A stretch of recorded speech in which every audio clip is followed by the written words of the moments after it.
무리를 둘러싼 벽은 단단해 보였다.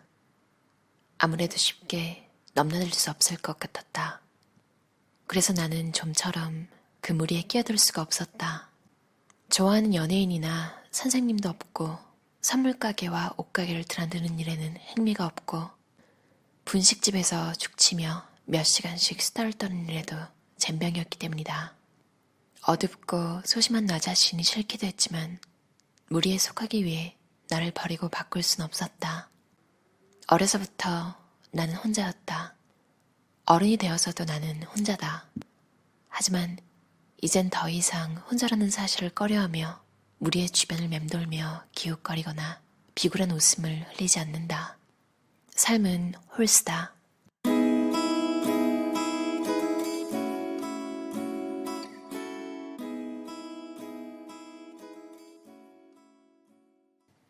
독일의 심리상담가 마리엘라 자르토리우스의 말을 삶 속에서 깨우치게 되면서부터이다.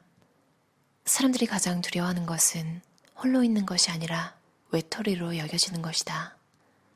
사람들은 여전히 무리를 짓는 일에 열심이다.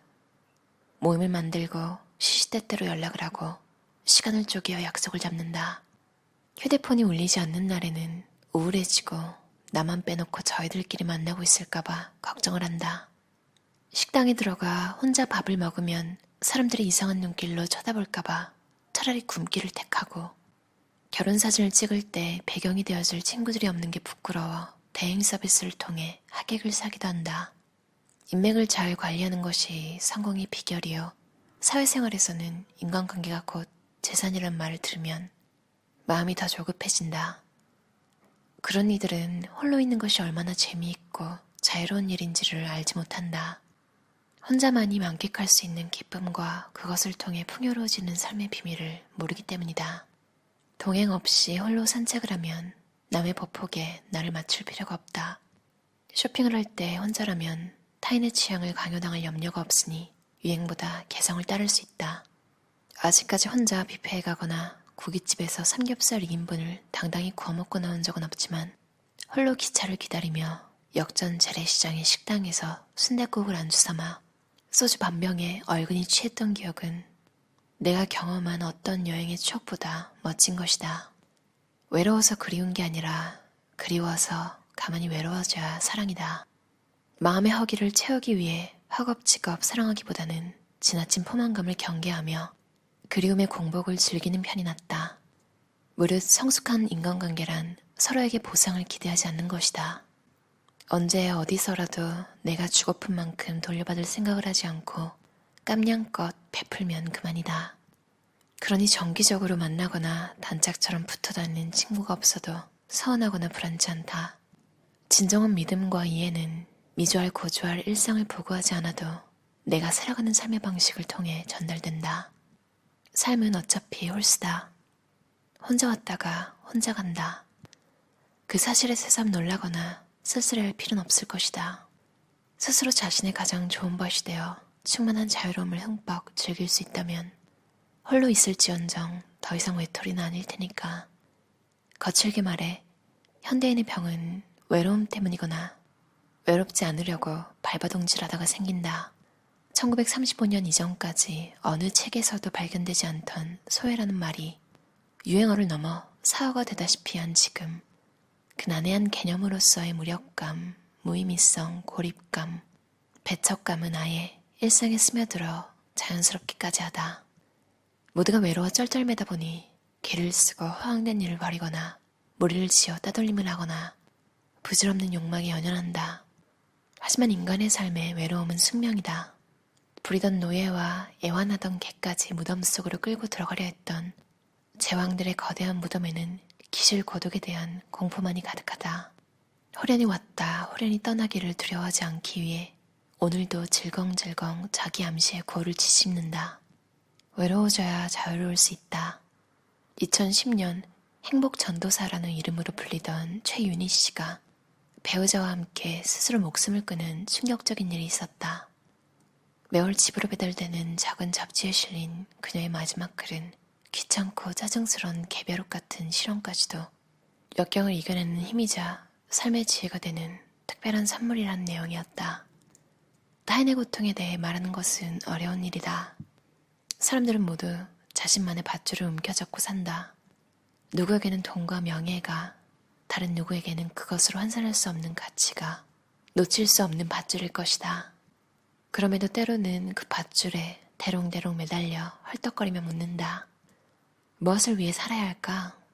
그 자신이 아우슈비츠에 수용되었던 경험을 바탕으로 인간의 심리를 묘파앉아서 죽음의 수용소에서로 유명한 빅터 프랭클은 삶의 의미는 무엇인가 라는 의문은 인간이 누군가에게 혹은 무엇인가에게 던질 만한 것이 아니라고 주장한다. 그와 반대로 인간은 삶으로부터 무엇을 위해, 왜 사는지에 대해 질문을 받았기에 행동을 통해 대답해야 한다는 것이다. 묻기보다는 대답해야 한다. 그 발상의 전환 자체가 놀랍고 신선했다. 삶이 내게 왜 사느냐고 묻는다. 이건 그저 의문스레 씩 웃어서 해결될 문제가 아니다. 때로 해답은 엉뚱한 곳에서 발견된다. 다음 주가 중간고사 기간이지만 시험 공부 대신 산행을 선택한 아이들 사이에서 공부하는 게 더 어려운지 산을 타는 게 더 어려운지에 대한 논쟁이 벌어졌다. 그때 미망을 깨우는 포효처럼 내 귓가에 들려온 중1 녀석의 우문현답. 그야 당연히 산을 타는 게 더 어렵죠. 공부는 하는 척할 수도 있지만 산은 타는 척할 수 없잖아요. 13살짜리의 말이 그토록 어렵고 무겁던 질문에 대해 내놓을 수 있는 최선의 대답이었다. 산은 타는 척할 수 없고 삶은 사는 척할 수 없다. 산을 대신 올라줄 수 없는 것처럼 무엇을 위해 사는지는 누구도 대신 대답할 수 없다. 그러니 그 생난리 끝에 절벽을 기어올라 닿은 곳에서 내가 무엇을 보았는지도 말하지 않겠다.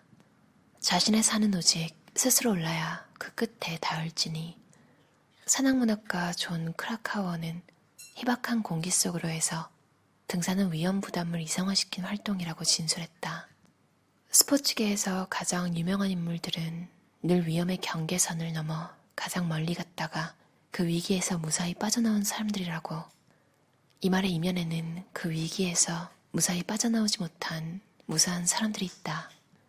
인간이 자연에 호련히 내던져진 채 맞이하는 위기는 곧 절체절명의 위험이기 십상이므로, 하지만 명백한 사실에도 불구하고 사람들은 꾸역꾸역 위험을 향해 스스로 기어든다. 도대체 왜? 얼마 전 온라인상에서는 미국의 90세 이상 노인들을 대상으로 인생을 돌아보았을 때 가장 후회가 되는 것은 무엇인가? 라는 질문에 좀 더 모험을 해보았으면 좋았을 것을 이라는 대답이 압도적으로 우위였다는 게시물이 화제가 되었다. 어쨌거나 삶 자체가 모험이다. 위험을 두려워하지 않는 것이 더 잘 살아가는 방법이 될 수도 있다. 다만 아이러니한 한 가지는 노인들의 뒤늦은 후회야말로 위험을 적절히 잘 피해 90세를 넘어서까지 살아남았기에 할 수 있는 것은 아닌가 하는 것이다. 어떠셨나요? 삶은 홀수다라는 책이었어요. 김별아 작가의 책이고요. 한겨레 출판에서 나왔어요. 작년에도 제가 녹음을 했는데 이번 연에도 또 생일을 혼자 보냈어요. 괜찮으면서도 좀 뭔가 필요해서 이 책을 읽었는데, 저는 이 작가님보다는 좀 덜 용기가 있고, 근데 또 작가님이 안 해본 것들을 해보기도 했어요. 고깃집에서 2인분 혼자 먹은 적이 있고, 굉장히 오래전인데 그랬던 기억이 나네요. 그러고 보니까 제가 지금으로서는 상상도 못하겠는데 저도 어딘가에 굉장한 단골이었던 적이 있었네요. 저는 제 인생이 발전하고 있는지 잘 모르겠거든요. 분명히 그렇게 생각하면 포커스를 맞추면 생각이 되긴 하겠는데 인생이 가끔 뒤로 가고 있다는 생각을 굉장히 많이 해요. 제가 막 떠돌아다니고 한 곳에 안 있고 인맥 관리라고 하죠. 뭐 그런 걸 잘 못해서 인생이 이렇게 된 건가 이런 생각이 들다가도 보면 나이가 들수록 약간 새로운 가족이 생기잖아요. 결혼을 하고 막 친구들도 막 그러니까 다들 너무 바쁜 것 같아요. 그래서 제가 딱히 뭐 한국을 떠나서 뭐 여기저기 다니고 이래서가 아니라 이런 삶도 있고 저런 삶도 있고 그건 좀 한 살 한 살 갈수록 잘못하면 점점 외로워지더라고요. 근데 이 저자가 어차피 삶은 홀수고 혼자 왔다가 혼자 간다. 사실 이 말이 맞긴 한 게 이 저자가 한 말이 맞는 게 학창 시절에 친구가 있었어요. 저도 그룹도 있었고. 근데 이 책에서 지금 저자가 한 말을 그대로 하고 있었던 것 같아요. 친구가 누구 연예인 좋아하면 저도 따라가고 친구가 옷 사러 가야 된다고 같이 가자고 하면 같이 가고 뭐 그냥 제가 진짜 뭐 하고 싶어서 한 거는 거의 없는 것 같아요. 근데 이 저자는 어렸을 때부터 되게 소신 있는 사람이었던 것 같아요. 어둡고 소심한 나 자신이 싫기도 했지만 무리에 속하기 위해 나를 버리고 바꿀 순 없었다. 저는 어떻게 보면 무리에 속하려고 바꾼 사람인 거죠.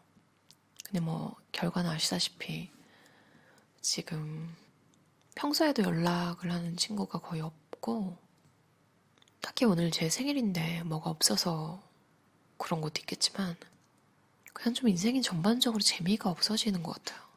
그래서 뭔가 열정적으로 뭔가를 하는 사람을 보면 굉장히 기쁘고 그런 사람을 보는 것만으로도 굉장히 힘이 나더라고요.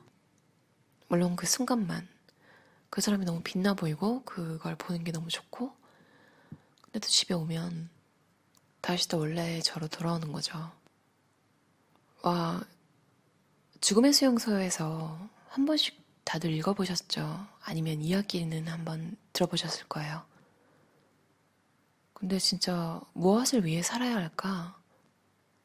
이거 진짜 안 좋은 질문인 거 아는데 가끔 생각이 난단 말이죠. 근데 이 책에서 이 저자가 이렇게 정리해줘서 너무 좋았어요. 빅터 프랭클은 삶의 의미는 무엇인가라는 의문은 인간이 누군가에게 혹은 무엇인가에게 던질 만한 것이 아니라고 주장한다. 그와 반대로 인간은 삶으로부터 무엇을 위해, 왜 사는지에 대해 질문을 받았기에 행동을 통해 대답해야 한다. 와, 이거 진짜 이 작가님이 받은 신선함? 이런 것처럼 저도 똑같이 그런 느낌을 받았어요. 앞으로는 왜 살아야 되지? 이 생각이 들면 바로 이걸 떠올리려고요. 왜 살아야 되는지는 태어나자마자 내가 받은 질문이고 그것에 행동으로 대답하기 위해 살아가는 게 내 삶의 의미다.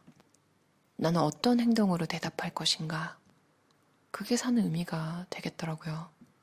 그럼 오늘도 들어주셔서 감사합니다. 편안한 저녁 시간 보내세요.